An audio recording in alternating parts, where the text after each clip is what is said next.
Hey there nation, welcome to the show where we help you to play miniatures wargaming on a budget. It is I, Commander CheapSkate, and we are back with another edition of the Saga of the 8 Points.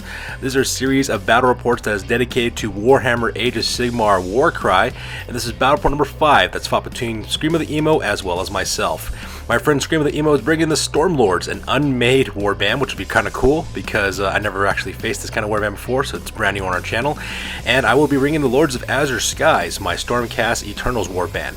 Now this is a 1,000 point battle. We're not using campaign rules yet. We're just kind of throwing it down to just one-shot battles at this point for match play, just so that my friends and I can get used to the rule set.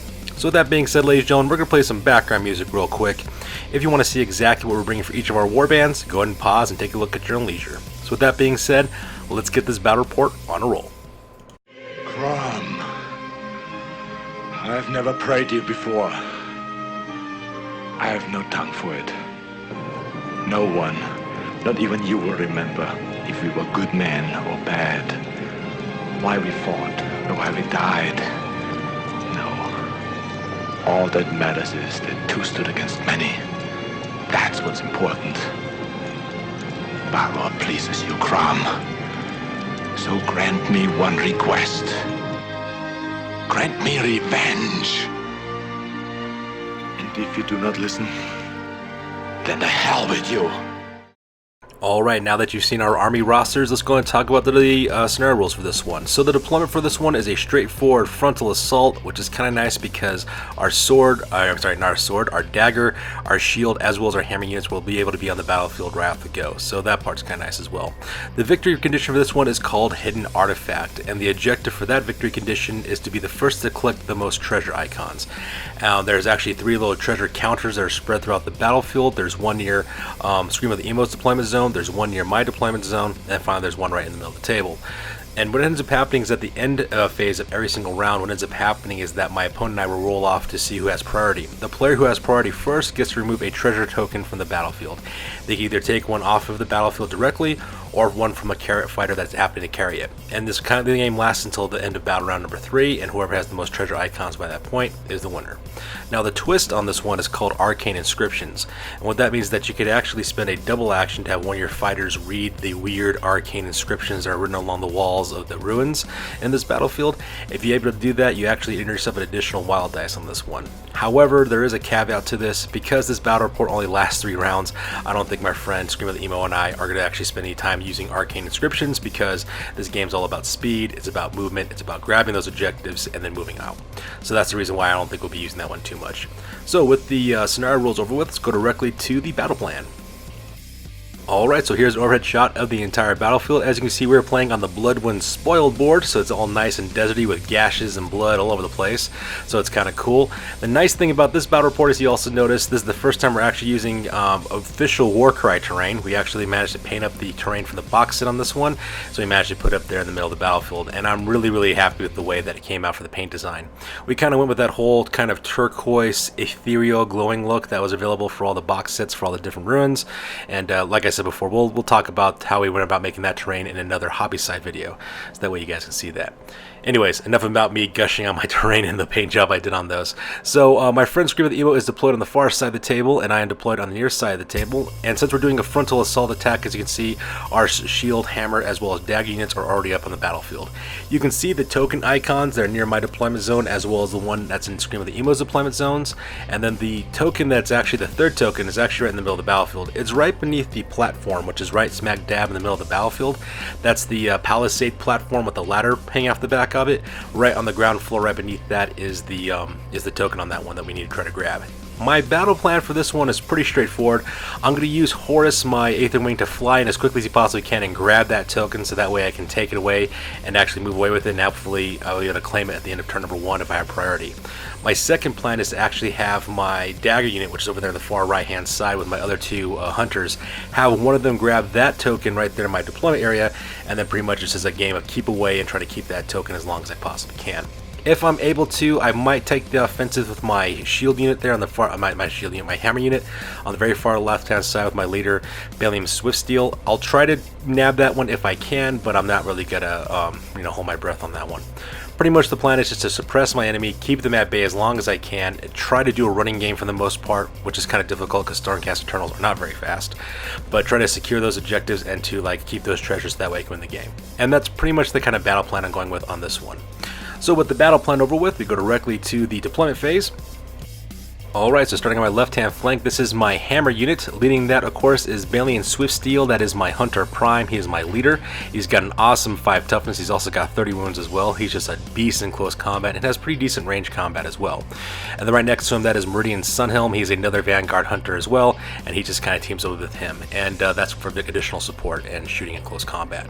And that makes up my deployment here on the left-hand flank. In the center of my deployment zone, that is my shield deployment group. Up in the top there, that is Samus Stormsight. That is my long strike raptor. He's got a long strike crossbow. I do have to apologize with my viewers for this character. For the last 4 battle reports that you guys have watched, I've been using the rapid fire ability for him to get multiple shots off with his long strike crossbow. It was actually brought up by one of my viewers who said that he couldn't use that because that is for characters who are armed with a hurricane crossbow. And after looking at the rules, my viewer was absolutely right about that. So I do apologize. I know I've been kind of spamming that rapid fire rule for the longest time now, just because, just to let you guys know, we actually made those battle reports ahead of time. We actually shot all 4 of those battle reports over a weekend together, my gaming group and I. So we just kind of ran with it and just kind of produced those and made those ahead of time. So I do apologize. I'm not ignoring your guys' comments about the rules error. It's just that we made those videos way long ago ahead of time before we realized we were making a mistake on that one. So because of that, you will not be seeing the rapid fire strike rules with my long strike raptor on this one. So I do apologize for that one again. And my gaming group and I, we all understand now. We were just learning the game that first night around, so this time it should be a little bit better. So I do apologize for that once again. And then right there on the ground level, that is my Aether Wing. That is Horus, and that's my run and gun guy who's going to try to run and grab secure objectives as quickly as he possibly can. And finally, over here on the far right-hand side, this is my dagger deployment. We have Kato Shadowstrip, who's over there on the left-hand side, as well as Tullius Vertis. Those are my 2 Vanguard Hunters, and they're just located on the far right-hand flank. I'm planning on using Kato Shadowstep in order to secure my treasure icon that's located near my deployment zone. And with my deployment zone over with, we jump across the table and take a look at Scream of the Emo's deployment. Alright, so starting with Scream of the Emo, over here on this left-hand side of his battlefield, he has 3 members of his Stormlords. I believe those guys are his dagger unit, is what they are. And the back there, that is Mikolash. That's the guy who's in the gold armor. He is an awakened one with a flail. He's got the little boss pole right behind on his back right there. On the right-hand side of him, that is Nock the Skinner. That is a joyous one who's equipped with twin daggers. That's also an elite character as well. And right in the front, that is Midian. He is an ascended one who's armed with a polearm, and he's right there in the front as well. And as you can see, that dagger unit's right in front of that treasure icon right on the top of the stairs for that unit. Alright, in the center of his deployment zone, right in the middle there, that is his shield unit. Up in the far left-hand side, that guy is Rubicon. He is an awakened one with a brutal pole arm. Right next to him in the center, that is Farouk. He is an ascended one who's also armed with a pole arm as well. And then on the right-hand side, that is Ebrietis is his name. Sorry, my friend Scream of the Emo picked some really strange names. Ebrietis, that's his name. He's also an awakened one with a flail as well. And that makes up the shield deployment for the Stormlords in this one. And finally, the far right-hand deployment area, this is his hammer deployment. On the left-hand side, that is the Eremite. He is an awakened one with a brutal pole arm. Right next to him on the right-hand side, that is Narcisse the Stiltman. She is a blissful one, and she is also the leader of this warband. I'm really scared of those guys because Narcisse the Stiltman, those blissful ones, they have an 8-inch movement allowance. They got toughness 4, 20 wounds. They also put out 5 attacks with strength 4, cause 2 damage per hit, 6 on criticals. So yeah, that blissful one is the stuff of nightmares. Not to mention, you also give them the Vessel of Torment ability, and those guys are just really, really deadly.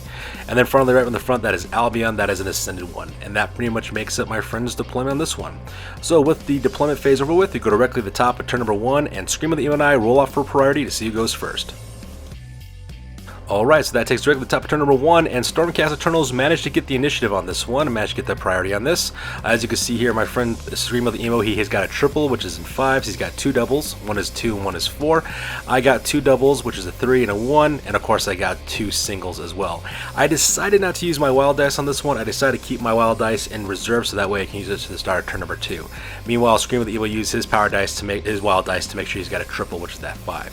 Which is pretty important for him because the joyous one as well as the blissful Blissful One can use Flaying Frenzy as well as Visceral Torment for them, so kind of makes sense that Scream of the Emo would do that. So with that being said, we go directly to the top of the combat phase for turn number 1. Alright, so for my very first activation for the combat phase, I activate Horus, my Aether Wing. I spend a movement to fly across the battlefield to where the center of the deployment zone is, right where that platform with the palisade on top, because right beneath that is a treasure icon, and I spend his second action to pick up that treasure icon within his claws, so that way I can claim that as well at the end of the turn. And that makes my activation for Horus. Meanwhile, my friend Scream of the Emo then activates Farouk, who actually spends both of his actions doing double movements. He decides to use his ability at the same time. He uses a double called Nightmare's Visage, and what that does, you actually pick a target within range of the ability dice. In this case, it's 2 inches, so he's within 2 inches of Horus. And what that does is that he rolls a d6, and on a 3-up for that battle round, I can't move with that character, I can't disengage with that fighter either. And that's exactly what he does. He decides to keep on hold on Horus, which kind of makes sense, so that way Horus is stuck in one place, and the rest of the Unmade can then kind of swarm around him and hopefully kill him that way as well. And that pretty much makes up my friend Scream of the Emo's activation for Farouk. Meanwhile, I activate Kato's Shadow Step, who spends a double movement to go directly to the treasure icon on my end of the deployment. Unfortunately for me though, I do spend both of my actions to move, so therefore I cannot pick up that treasure icon because that requires an action to do so. However, the rest of the Unmade are pretty far away from being able to get to that treasure icon, so I do have some time for Kato's Shadow Step to grab that treasure icon at a later time. Meanwhile, Scream of the Emo does continue his advance forward. He then activates Albion, his Ascended One, who actually spends a double movement to go across the battlefield, and he gets within 5 inches of Horus, and he decides to pop his ability on this one using double 4s in order to do this one. He uses the ability Chain Garrote, and basically it's kind of like a chain weapon that all the Unmade can basically use, especially for the Ascended ones. Basically what it does, you pick an enemy within 5 inches, you roll a d6. On a 3 to 4, you cause 1 damage. On a 5 to 6, you cause an ability damage, but in this case, he only managed to put off 1 wound onto Horus, so he is carrying 1 wound. Now, you may think 1 wound isn't very much to do much of anything, but if you also remember, my Aether Ring only has 6 wounds, so if he gets caught up with some more Unmade swarming him, it could actually just kill him outright, and then of course I'll lose the treasure icon at the same time. Alright, so this next activation then activates Samus Storm Strike, is what I decide, Storm Sight rather, is what I decide to activate next, my Long Strike Raptor. I do burn one of my ability dice on this one. I decided to use the doubles on this one, giving him an additional attack. Because I can't use the rapid fire rule anymore, having 3 shots is better than 2, because I use both of my shots to open up my Long Strike crossbow across the battlefield directly to my opponent's Blissful One, Narcissus Stiltman. Because of anything that's on this battlefield, that is the character I fear the most. So I open up with 3 shots directly onto him. And as you can see in this photo, I managed to cause 8 wounds on that guy. I didn't get a critical strike on any one of my hits, which I was kind of sad about, and one of my shots just straight up missed. But you know what? 8 wounds is better than nothing, because Narcissus Stillman only has 20 wounds, so this character is almost halfway dead. So I'll take whatever chances I get, because a weakened Blissful One is a good Blissful One, as far as I'm concerned. So, in response to my Long Strike crossbow shot, my friend Scream of the Emo then activates Narcissus Stillman. He actually moves that character 16 inches to the left-hand side, right behind the Sigmar's head statue, so that way he can take some cover. At the same time, he also decides to activate his triple, which is Respite, which allows him to heal that many wounds in ability points, and since it's a triple 5, managed to take 5 wounds off of the Blissful One. So because of that, now Narcissus Stillman is only carrying 3 wounds. At the same time, though, I do lose, that does kind of, makes me a little bit upset because, managed to heal up some of the damage I caused him. But at the same time, that's one less triple ability that my opponent can use, and I can take whatever I can at this point. So up next, I decided to activate Tullius Vertus. I move him up his normal 4-inch movement allowance, that way he was in the range to use his crossbow, and I aim it directly into Farouk. I also burn another ability dice, giving me 1 more additional attack with my crossbows. In the end, though, I only managed to put 1 wound on that guy, so, not as dramatic as I would like, but, I'll take what I can get. Meanwhile, Scream of the Emo does continue his assault over here on the far right-hand side of the battlefield. He activates the Eremite, who's his awakened one with the brutal polearm. All he managed to do is to spend double actions moving forward right next to that broken fountain with the blood inside of it, getting ready to assault me here on the right-hand flank. In response, I then activate my character, Meridian Sunhelm, that's his name. And as I actually move him forward, I spend double movement to move him 8 inches directly to the runes there on the left-hand side, so that way I can start putting some pressure on the left-hand flank for my opponent, Scream of the Emo. And at the same time, he also activates one of his awakened ones. That guy is, I believe that is Midian is his name. Midian spends a double movement to go up the stairs to the top floor of that ruin in order to secure that treasure icon. Now he does spend both of his actions to move forward to get near that treasure, so because of that he will not be able to have another action to pick up that treasure. But just like my other guy, Kato Shadowstrip, though, he is right next to us, that way he can secure in the next battle round. And that pretty much makes up the activation for Midian. And then for my final activation, I do activate Balian Swiftsteel, and I move him double up movements right next to Meridian Sunhelm, so that way I can lay some support for him as well. And that pretty much makes up all of my activations for this turn, so the rest of the turn will go directly to my friend Scream with the Emo, who then activates the rest of his fighters. So as you can see in this photo, my friend Scream with the Emo then actually spends double movement for the rest of his fighters. He sends up Mikolash as well as Knock the Skinner. Knock the Skinner actually has movement 5, so he goes a little bit further, traveling 10 inches all the way across the gangplank, heading towards the center of the battlefield. And right behind him is Mikolash, his awakened one with a flail, bringing support as well. And that pretty much makes up the end of turn number 1 for the combat phase. So with that, we go directly to the end of the turn. And as you can see, at the end of the turn, I decided to claim my trophy, one of my treasures from Horus. He managed to do exactly what he was designed to do, which is to swoop in and grab a treasure icon for me. And since I got priority, I got to use to claim the very first treasure as well. So now I'm 1 objective point higher than my opponent, Scream with the Emo. So with the end of turn number 1, we go directly to the top of turn number 2, and my friend and I roll off for initiative to see who goes first in the priority phase. Alright, so that takes us directly to the top of turn number 2, and the Stormcast Eternal once again managed to take priority on this one. We actually had quite a bit of singles on this die roll. As you can see, my friend Scream with the Emo scored a triple with 3 5s, and he's also got a bunch of singles. He got 4 singles normally, and he spent one of his wild dice in order to get another single, so that way he get the initiative on this one. However, I still had my second wild dice reserved from the first time I went around, so I decided to use that to make sure I secured it by getting 5 singles as opposed to his 5 as well. I'm sorry, my 6 singles versus his 5. I do apologize for that. I do manage to get a double as well, which is 4s, so because of that, I steal the initiative and I will be going first. So we skip the reserve phase and we go directly to the combat phase for turn number 2. So my very first activation for the combat phase, I activate Kato's Shadow Step. I spend 1 action to pick up the treasure, and then I spend another action to do a basic movement, so that way he drops down from that ruins to the back side of it as well. Like I said before, my plan with Kato's Shadow Step was for him to grab that treasure icon, so that way he can just start running away and start playing keep away with the rest of the Unmade, and that's pretty much my plan. If I do manage to secure this one as well, I will be able to win the battle report, all said and done. Meanwhile, my opponent, he then activates Knock the Skinner, who actually does a double movement, landing right in the middle between my 2 characters, Meridian Sunhelm as well as Balian Swiftsteel. He lands right in the middle of them. He activates his ability, which is a triple called Flaying Frenzy, and what it basically do, you roll a d6 for each enemy fired within 3 inches. On a roll of 3 to 4, you cause only 1 damage. However, if you roll a 5 or 6, you get double of the abilities. You get the ability value in terms of damage. And as you can see like that, Knock the Skinner becomes a whirling dervish of death and destruction, manages to put 5 wounds directly onto both Meridian Sunhelm as well as Balian Swiftsteel, so that part was kind of crazy as well. I am starting to realize now the dangers of messing around with unmade elite characters at this point. Meanwhile, at my activation, I activate Samus Stormsight, my Longstrike Raptor, and I have him pop off 2 shots directly into Mikolash, the awakened one with the flail that's on the other side of the battlefield. And as you can imagine, I managed to strike that guy with both a critical strike as well as a normal strike as well. Managed to kill that guy right off the bat, which is pretty awesome. So that's 1 less of the Unmade I have to worry about, and that's also the very first kill of the battle report, so that part was pretty awesome as well. Meanwhile, my opponent then activates Farouk, who does a normal movement allowance to move up closer to Horus, and then spends his second action in order to attack. Managed to put up to 5 wounds directly onto my... so not 5 wounds, he puts 3 wounds in total directly onto Horus as well. So my Aether Wing is not long for this world, but at the same time, though, he kind of did his purpose. He secured that second treasure icon in the middle of the table, and if he dies, well, his sacrifice was a worthy one.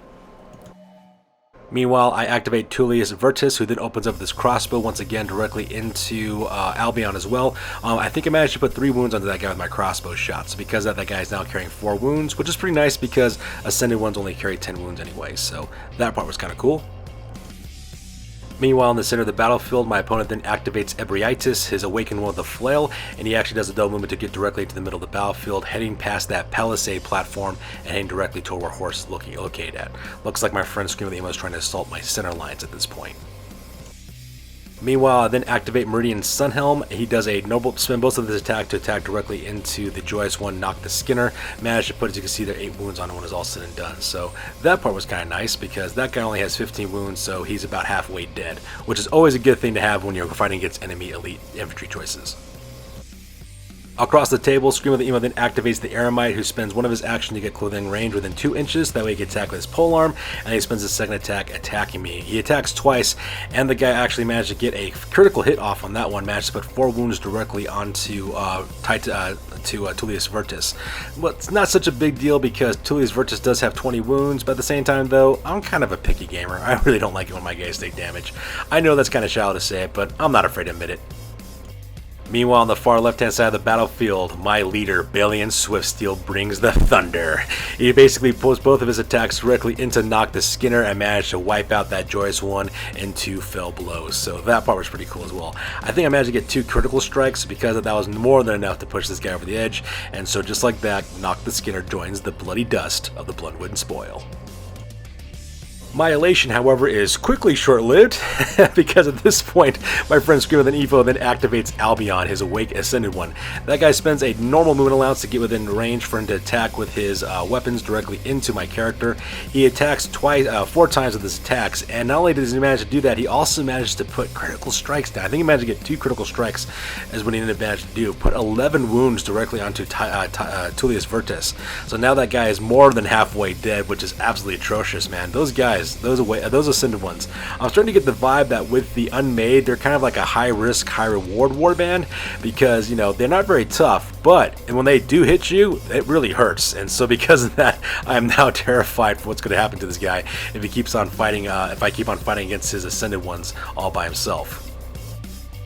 So in conclusion for this round, I didn't activate my final fighter, which is Horus, my Aetherwing. I managed to put 2 more wounds directly onto Farouk as well. So I'll take whatever damage I can get at this point. So the rest of the turn is actually dedicated to Scream of the Emo because he has nothing left but his fighters up from the Unmade Warband left to activate.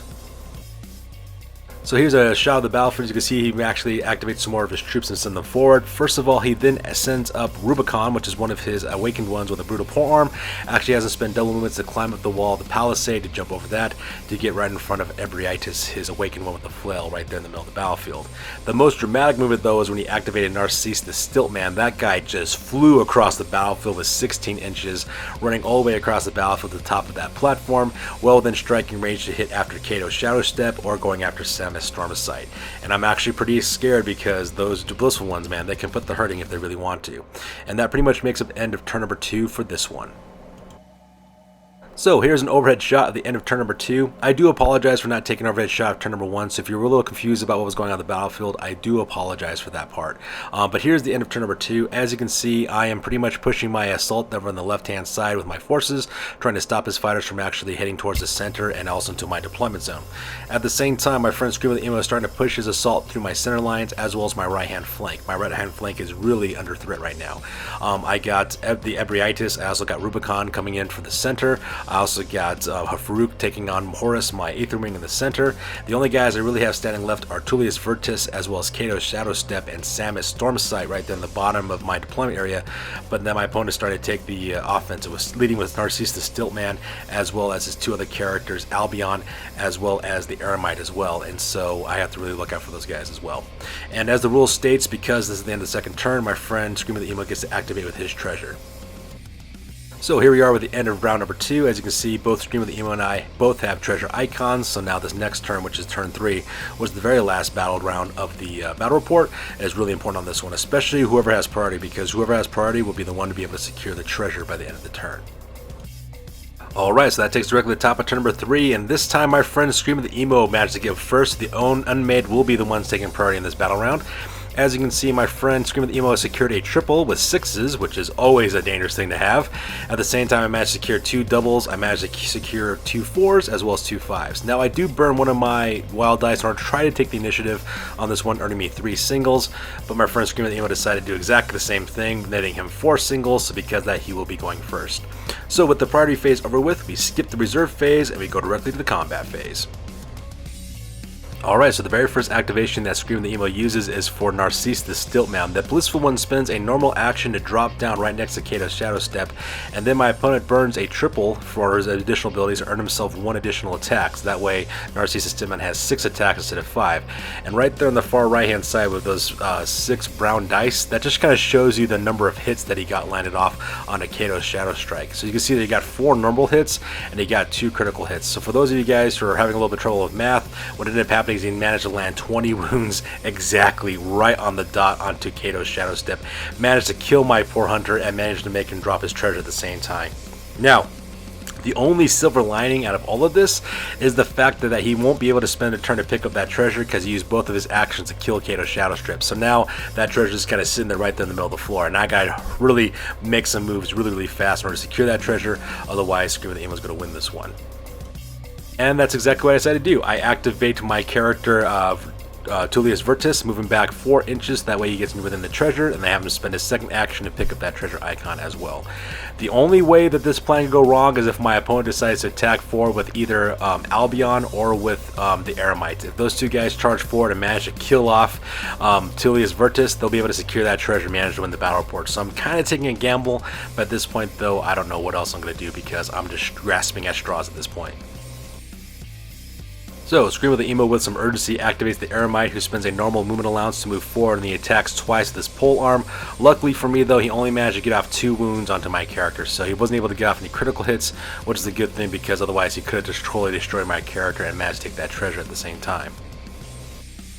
So in order to make sure that my character Tullius Vertus is still alive, I then activate Samus Stormstrike. He actually shoots both times with his long strike crossbow directly into Albion, and I manage to kill that Ascendant one. So that buys my character Tullius Vertus an additional time, and hopefully if nothing else kills him and takes that treasure, I will be able to claim it by the end of the turn. So with the scent of blood on the air, my opponent then activates Farouk, who then spends one of his normal actions to finish off Horus by killing him in close combat, and then he spends his second action to move him up his normal 4-inch movement allowance right beneath the gangplank right next to Ebrietis as well as Rubicon. And that makes up his activation for Farouk. Alright, so this photo is actually showing a couple of activations that kind of took place over the course of the battle reports. The first thing I do, of course, is I activate my character Balian Swiftsteel. I decide to activate my double ability Tireless Hunter. And what that does is that you actually take the value of the ability dice that you're using for that one and you cut it in half, rounding down, of course. And of course, sorry, not rounding down, rounding up.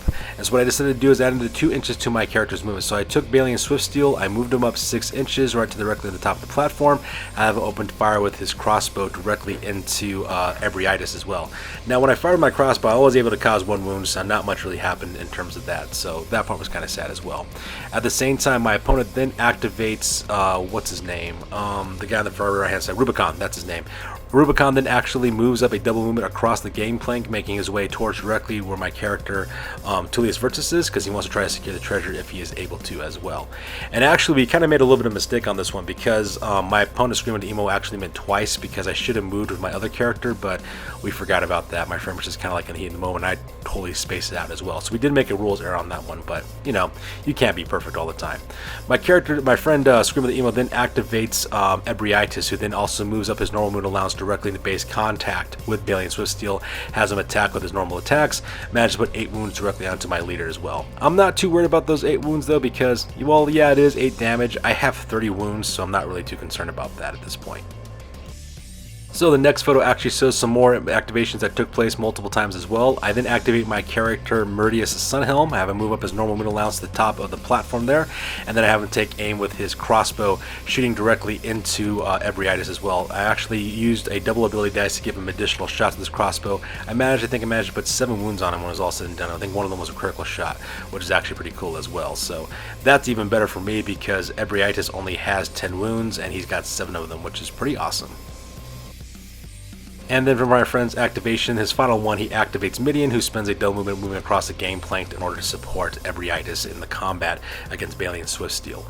And that pretty much makes up the turn number 3 for this one. So here's an overhead shot at the end of turn number 3. As you can see, there's some severe combat taking place between the Unmade as well as my Stormcast Eternals on the left-hand side of the battlefield. Same thing on the right-hand side of the battlefield as well, with my opponent trying to give chase and trying to finish off Tullius Vertus with the treasure that he's carrying as well. However, my opponent wasn't able to kill him, so because that he's still in possession of the treasure, and since we go with priority phase on this one, I get to activate next. And as you can see, I do activate and manage to take the second treasure as well and put that within my possession by the end of turn number 3. And there you have it, ladies and gentlemen. That takes directly to the end of the game with the Stormcast Eternals winning this one by securing all 3 pieces of treasure.